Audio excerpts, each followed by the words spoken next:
दरवर्षी आमच्या मंडळाचे कार्यकर्ता आम्ही जास्त हा विचार करतो की, आणि डिस्कशन खूप होतं की कोणत्या अवतारात मूर्ती आणायची आहे, अशी दिसली पाहिजे, अशी तशी पाहिजे.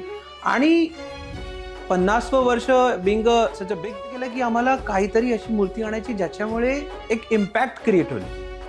आणि त्यात जर तुम्ही बघाल, बातम्या येत होत्यात की अयोध्यामध्ये राम मंदिराचं ओपनिंग होणार आहे 2024 मध्ये.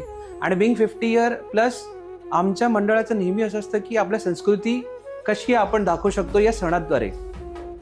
आणि मग आम्ही डिसाईड केलं की आम्ही एक राम अवतारात मूर्ती आणू. आणि मूर्ती जेव्हा त्या कार्यशाळेतनं बाहेर आली आणि आमच्या मंडपात जेव्हा आली, लोक येऊन बघू लागली, वाटलं की ते रामालाच बघतायत गणपतीच्या रूपामध्ये.